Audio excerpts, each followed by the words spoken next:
অবৈধ যানবাহনের সয়লাভ নোয়াখালী। এ নিয়ে আরো জানাতে সরাসরি যুক্ত হচ্ছেন সহকর্মী মাওলা সুজন। সুজন, অবৈধ যানবাহনের কারণে সড়কে কি ধরনের সমস্যা দেখা দিচ্ছে এবং এর পেছনের মূল কারণ কি, জানাবেন বিস্তারিত। তোয়া, আপনাকে শুরুতে জানিয়ে রাখতে চাই আমি এখন দাঁড়িয়ে আছি নোয়াখালী জেলা শহরের ব্যস্ততম একটি স্থানে। তো এই স্থানে কিন্তু আমার আশেপাশে সকল সরকারি আধা সরকারি অফিস আদালত প্রতিষ্ঠান কিন্তু রয়েছে। তো আপনি নিশ্চয়ই রাস্তা আপনি দেখতে পাচ্ছেন যে রাস্তা অবৈধ যানবাহনের সয়লাভ রয়েছে, বিশেষ করে নিবন্ধনবিহীন রেজিস্ট্রেশনবিহীন নাম্বারবিহীন সিএনজি গ্যাস চালিত যে অটোরিকশা রয়েছে, যেটিকে আমরা সিএনজি বলে অভিহিত করে থাকি, সেই সিএনজি অটোরিকশার একটি দৌরাত্ম আপনি দেখতে পাচ্ছেন।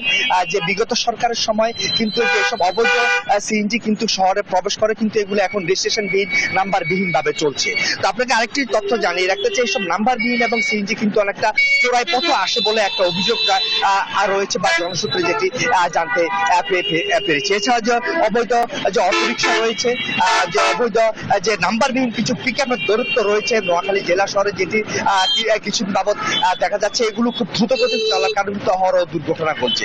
তো আসলে যেটি যে বিশ্লেষণ করলে বোঝা যাচ্ছে যে এইসব নাম্বারবিহীন যে অটোরিকশা এবং নাম্বারবিহীন যে পিকআপ অথবা নাম্বারবিহীন যে দূরপাল্লার গাড়ি রয়েছে, সেগুলো কিন্তু যে কিছু নেতার ছত্রছায়া বিগত সরকারের সময়ে চলা, কিন্তু এগুলো দূরত্ব শহরে দিন দিন বৃদ্ধি পাচ্ছে।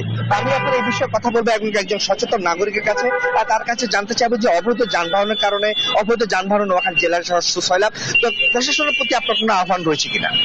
অবশ্যই, আপনাকে ধন্যবাদ। বিশেষ করে আমাদের আসলে আপনার নোয়াখালীতে কিন্তু এখন ইতিমধ্যে অ্যাক্সিডেন্টের মাত্রা আরো আগের চেয়ে বেড়ে গেছে। আমরা দেখতে পাচ্ছি যে এখানে এই যে অটো গ্যাস চালিত যে মানে রিক্সা বা সিএনজি যাই বলেন না কেন, আমার যে পিকআপ ছোট পিকআপ গুলা ম্যাক্সিমাম রেজিস্ট্রেশন নাই, নম্বর প্লেট নাই, এরা সম্পূর্ণ ইলিগেল ভাবেই রাস্তা চলাচল করতেছে।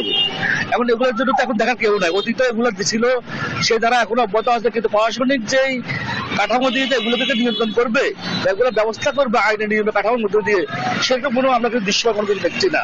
তাই হিসাবে যা চলছে কাজকর্ম সেটি এখন ইতিমধ্যেই এই নোয়াখালী জেলা শহরে আপনার বিভিন্ন স্থান থেকে হাজার হাজার সিএনজি মানে যে নম্বর প্লেট বিন, যেটা রেজিস্ট্রেশন বিন চলতেছে অবৈধভাবে লিগেল ভাবে।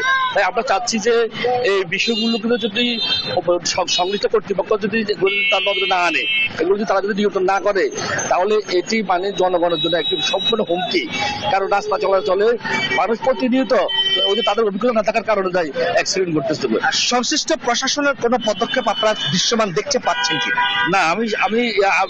আমি কেন, এটা আপনি যে কোনো কাউকে জিজ্ঞাসা করবেন যে বর্তমান প্রশাসন তো মনে হয় আগের চেয়ে আরোই মানে নিম্নমানের, কারণ তারা তৎপর কিংবা তারা আগের চেয়ে মানে তাদের যে গতিটা বাড়ানো দরকার সেরকম কোনো গতি নাই।